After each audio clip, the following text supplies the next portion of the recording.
Spalio 17 dieną stojo pilnatis Avino ženkle. Daugelis jau jaučia šitas energijas.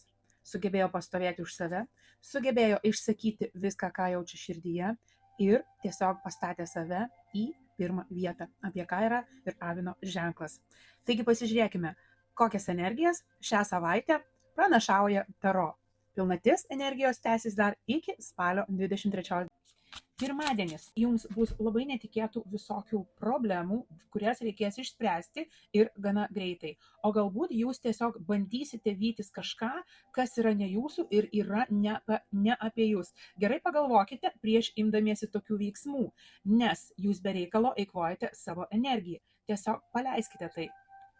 Antradienį labai ypatinga jūsų mąstymo diena. Šiandieną mintys jūs gali aplankyti tokių, kokių jūs gal net nesitikėjote. Šiandieną jums gali kilti visokiausių eurikos momentų. Tačiau atkreipkite dėmesį, apie ką jie yra. Ar jie jums naudingi, ar tos mintys jos tiesiog yra praplaukiančios, ar jūs atkreipėte kažkokį tvirtesnį, tikresnį dėmesį į tai, būtent ką tos mintys nori jums pasakyti.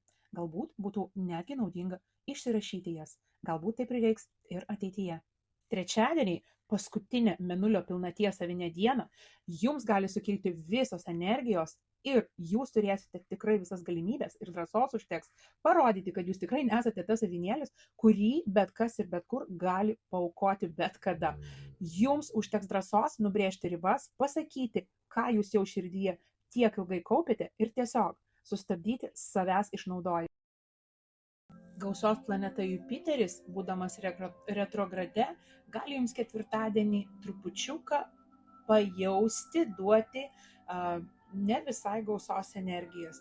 Galbūt jūs tikėjotės daugiau, negu iš tikrųjų gavote.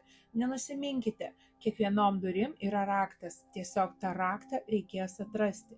Galbūt raktu, kuriuo jūs bandote atrakinti gausos duris, yra visiškai ne tas.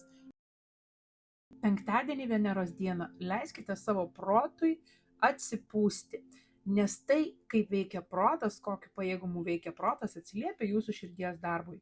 Reikia jums ramybės, rėskite laiko savo, galbūt pamedituokite, galbūt išeikite į gamtą, arba tiesiog pasiimkite niekuo neįpareigojančią knygą paskaityti, ar tiesiog paprastą filmą, serialą pažiūrėti.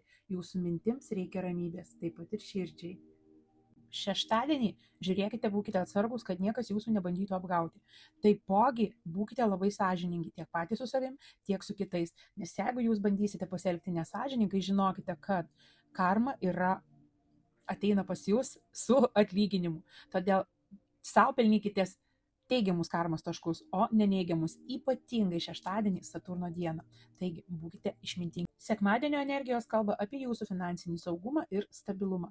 Jeigu jūs kažkur iškeliaujate, kažkur išeinate, kažką planuojate veikti, žiūrėkite, kad jūsų pramogoms pinigai išeitų iš kito kapšelio, o ne iš to, kuris buvo padėtas kažkokiem svarbiem pirkiniam ar galbūt kažkokiam taupimui. Jeigu jūs norite malonumų, tai žiūrėkite, kad pinigai ateitų iš kitur, nes ten, kur taupote, ten ir turėtų likti taupymai.